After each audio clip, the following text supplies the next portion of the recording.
wazalishaji, wafanyabiashara au watu ambao wanafanya vizuri kwenye tasnia mbalimbali, kwangu mimi si swala la, yani award sio trophy, ni recognition ya hard work, investment ya muda, investment ya akili, lakini ni matokeo ya jitihada katika maeneo mbalimbali.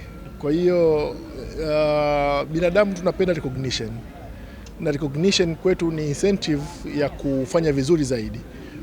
Kwa hiyo kama nilivyozungumza kwamba mwaka huu ni mwaka wa kihistoria, kwa sababu kwa mara ya kwanza ni mwaka wa kwanza tunapitisha bajeti ambayo inaenda kutekeleza dira ya maendeleo ya 2020-2050 ambayo inaenda kujikita kwa 70% kwenye sekta binafsi.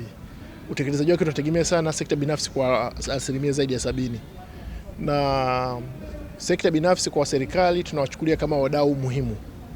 Kwa hiyo tunapoona mashirika binafsi na kampuni binafsi zinatengeneza event kama hizi ambazo zinatambua mchango wa wafanyabiashara, mchango wa wazalishaji, mchango wa watoa huduma, serikali ya Dr. Samia Suluhu Hassan siku zote inaunga mkono jitihada za namna hiyo, na uwepo wangu kwenye tukio hili ni kuunga mkono jitihada za Mheshimiwa Rais kuhakikisha kwamba Watanzania wanakuwa washiriki wa kweli katika mnyororo wa thamani.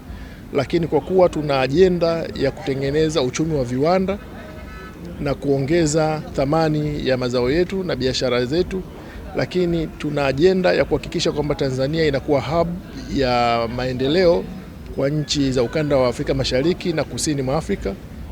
Bila shaka ushiriki wa Tanzania katika kuongeza mnyororo wa thamani, katika ushiriki wa mnyororo wa thamani, katika mapinduzi ya viwanda, lakini mapinduzi ya kilimo ni muhimu sana. Kwa hiyo tukio ambalo linafanyika hapa linachochea hali ya Watanzania kujua kabisa kwamba jitihada zao zinatambulika na zinaonekana.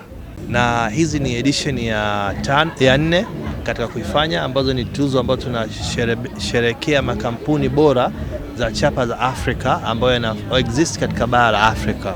Kwa hiyo ni lengo la kuweza kutengeneza hali ya ushindani katika bara la Afrika, lakini sio tu hivyo, katika kutengeneza hali ya ushindani pia ni katika hali ya kutengeneza kwamba bars, kila mwaka watu wakaweza kutengeneza new bars katika level ya kutoa huduma bora katika jamii ambayo tunazo-operate.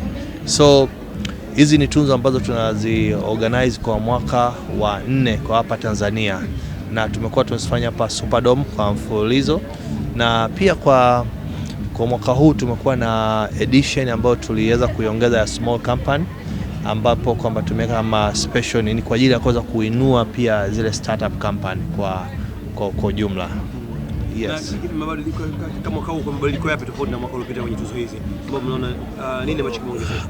Watu walio apply kwa mwaka huu ni wengi, walikuwa zaidi ya 5,000, na tukatoka katika 5,000 tukawa shortlist 3,000. And then tukafanya assessment ya watu 100 ngapi? Walikuwa ni 510. Kwa hiyo kwamba process ilikuwa ni ndefu kidogo na hatari. Kwa hiyo tofauti na miaka mingine, na tumekuwa na assessors wengi sana mwaka huu. Miaka iliyopita tulikuwa tunatumia labda assessor 10, lakini mwaka huu tumetumia assessor zaidi ya 20 na kadhaa kutoka katika nchi zaidi ya 7. Yes. Nashukuru sana. Naitwa Mr. Deogradas John Kilawe. Global TV, kimbilio la wasio na sauti. Tupigie sasa.